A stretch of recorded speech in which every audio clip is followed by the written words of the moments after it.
ایک بات تو یہ ہے کہ سرکار دو عالم صلی اللہ علیہ وسلم کا ادب و احترام ہر مسلمان پر فرض ہے۔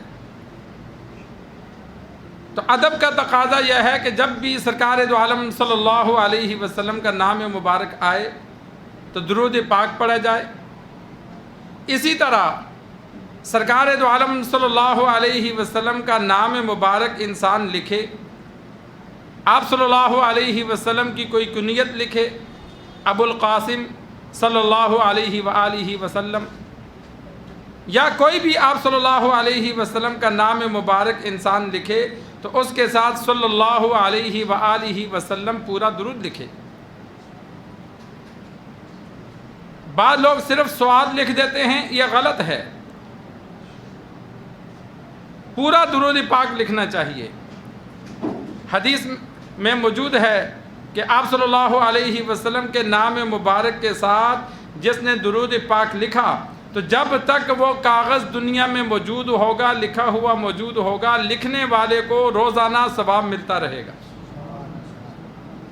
تو اس میں کنجوسی نہ کی جائے، پورا صلی اللہ علیہ وآلہ وسلم لکھا جائے، پورا لکھا جائے۔ احادیث کی کتابیں انسان پڑھے تو محدثین نے ہر حدیث میں بار بار آپ صلی اللہ علیہ وسلم کا تذکرہ آتا ہے، لیکن انہوں نے کہیں بھی بخل نہیں کیا، ہر جگہ بار بار صلی اللہ علیہ وآلہ وسلم پورا لکھا۔ تو ایک تو یہ، اور دوسرا یہ کہ جہاں بھی آپ صلی اللہ علیہ وسلم کا تذکرہ ہو وہاں ادب و احترام سے بیٹھے، کوئی بات آپ صلی اللہ علیہ وسلم کی جانب جو منسوب کی گئی ہے اگر دل میں نہ بھی آئے، سمجھ نہ بھی آئے، پھر بھی انکار نہیں کرنا۔ کوئی حدیث ایسی کوئی بیان کرتا ہے، کوئی واقعہ ایسا کوئی بیان کرتا ہے جس کی نسبت آپ صلی اللہ علیہ وسلم کی جانب کی گئی، دل میں شک آ گیا کہ یہ بندہ جھوٹ بولتا ہے یا یہ صحیح نہیں ہو سکتا یا یہ میری سمجھ سے باہر ہے، لیکن نہیں، انکار پھر بھی نہ کرے، خاموشی اختیار کرے اور کسی عالم سے تحقیق کر لے۔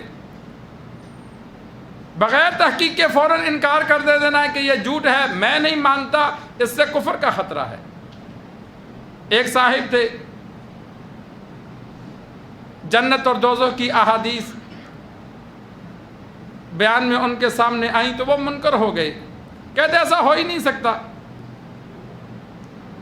مجھے پتہ چلا تو پھر میں نے ان کو بتایا کہ دیکھو، آپ پروفیسر ہو، چاہے دین کا مطالعہ کیا ہے اچھی بات ہے، لیکن آپ نے قرآن اور حدیث کا مطالعہ نہیں کیا۔ جس نے حدیث کی ایک کتاب بھی پڑھی ہو تو کافی احادیث اس کے سامنے آ جاتی ہیں، لیکن جب آپ کو علم نہیں ہے تو یہ مت کہو کہ یہ بات ہو نہیں سکتی، یہ کہو میرے علم میں نہیں ہے۔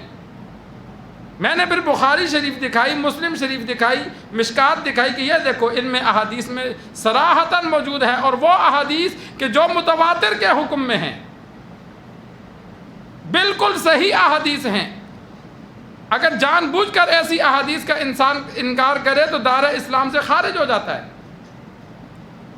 تو میں نے کہا یہ جواب آگے سے نہ دیا جائے کہ میں نہیں مانتا، نہیں، خاموشی اختیار کرے کہ ہو سکتا ہے لیکن میں نے آج تک یہ بات سنی نہیں ہے، میرے علم میں نہیں ہے، کسی عالم سے تحقیق کر لے۔ اسی طرح جو چیز آپ صلی اللہ علیہ وسلم کی جانب منسوب ہو اس کا بھی انکار نہیں کرنا۔ یہ منہ مبارک، بال مبارک، اسی طرح آپ صلی اللہ علیہ وسلم کے نعلین مبارک اگر کہیں موجود ہیں تو وہ دنیا میں ہوں گے۔